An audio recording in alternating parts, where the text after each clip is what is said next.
This is the new iPhone XS. It looks just like last year's iPhone X, and if you happen to own the 10, then this phone is not really for you. However, if you own an older iPhone, then this is an upgrade you truly deserve.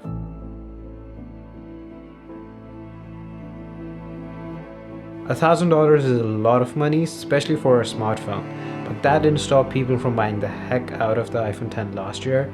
And even though the iPhone XS is not as feature-packed as the Galaxy Note 9, it sure does feel like one in the hand. Thanks to a surgical-grade stainless steel frame and glass front and back, it feels more like a piece of high-end jewelry than a gadget per se. It truly oozes of luxury, especially in the new gold color, which is a very sophisticated premium shade of gold with a slight pink undertone.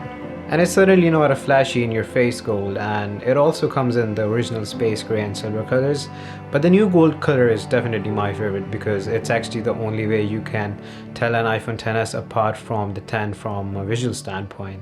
Last year, Apple claimed the iPhone X had the most durable glass ever in a smartphone, yet I managed to scratch mine within the first week of owning it. Now, these weren't deep scratches but tiny hairline scratches only visible at certain angles. Turns out Apple had made it more resistant to cracks, which somehow made it less resistant to scratches. With the new iPhone XS, however, Apple has improved its glass chemistry, making the glass equally more resistant to scratches. I've been using the XS for over a month now, and my unit doesn't have a single scratch on it, but that doesn't mean it will never scratch. It will, just not as easily as the iPhone X. The stainless steel frame also feels more grippier. It has a bit of stickiness to it, so it's not as slippery as the 10. And the new iPhone XS is certified for IP68 water and dust resistance, which means you can now dunk the device in 1.5 meters of water for up to 30 minutes. You definitely shouldn't do that, but if you want to, you can. The iPhone XS also marks the first year anniversary of the controversial notch, and personally it doesn't bother me. The only time I actually notice it is when I'm watching full screen video, and even then after a few seconds my brain simply ignores it. As for the tech inside the notch, Face ID has received some speed improvements and they are definitely noticeable over the iPhone X. I actually love using it and prefer it over Touch ID, and I really wish I had it on my MacBooks as we now have it on the iPad Pro as well.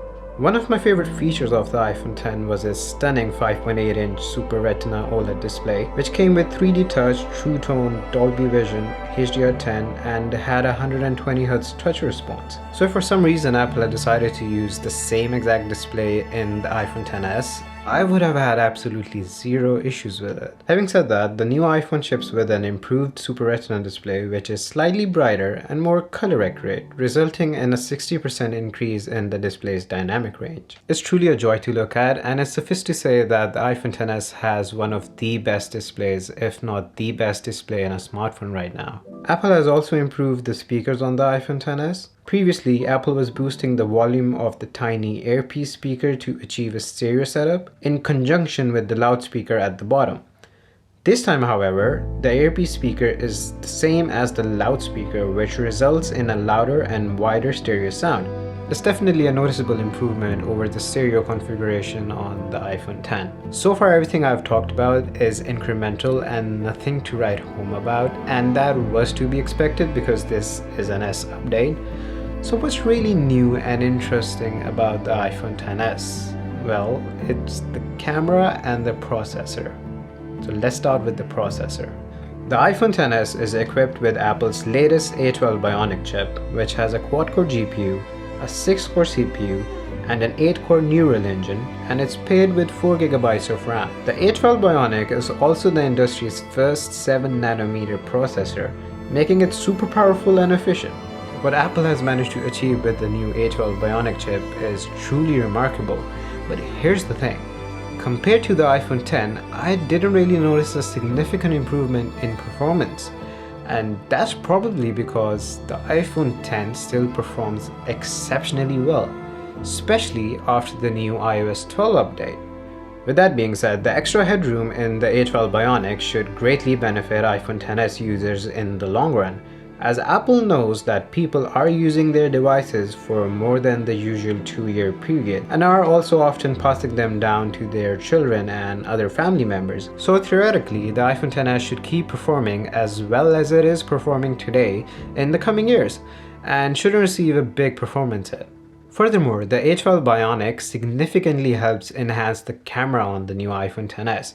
And let me tell you this right now, the camera on the iPhone XS is insanely good. The iPhone XS comes with dual 12 megapixel cameras, one with a wide angle f1.8 lens and the other with a telephoto f2.4 lens. Both are also optically stabilized. The telephoto camera is the same as the 10, but the wide angle camera has an all-new sensor which is 32% larger and has deeper, bigger pixels, and is what allows the sensor to gather 50% more light. The lens is also ever so slightly wider as well. On the software side, Apple has introduced Smart HDR, and what Smart HDR does is it combines the power of the image signal processor and the neural engine inside the A12 Bionic chip and performs up to 1 trillion operations on a photo the second you press the shutter button, including taking multiple exposures and intelligently blending them together in a single photo. Quality-wise, the iPhone XS consistently takes sharp, very detailed photos with impressive dynamic range, albeit producing photos which have a flat look to them. And that's mainly because Apple's Smart HDR tends to lift up the shadows and highlights, which is ideal for editing because there's so much information available, but some might not prefer this look. And the low light performance has received a stark improvement as well. Alongside Smart HDR, Apple has added the ability to change the depth of field of photos shot in portrait mode, and is calling it depth control. This can be done in real time before capturing a shot or afterwards inside Apple's Photos app. The feature really comes in handy when portrait mode makes a mistake and fails to properly mask the subject. Depth control can then be used to dial down the intensity of the blur and save a photo which would previously be unusable.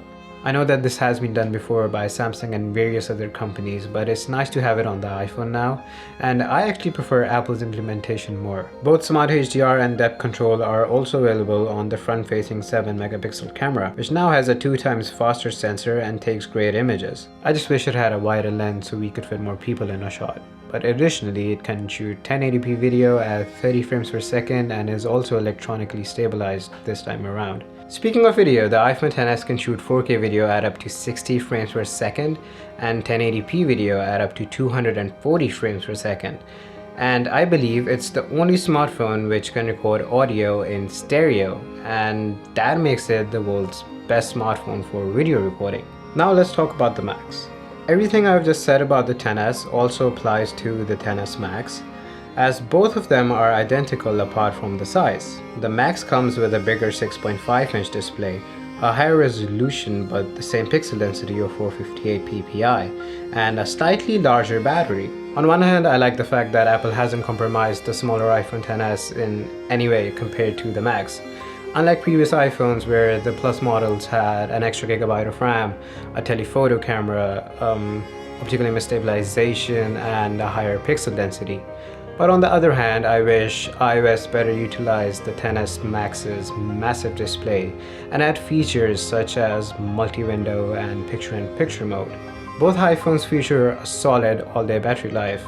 I consistently got around 4.5 hours of screen on time on the iPhone XS and 5.5 hours on the iPhone XS Max.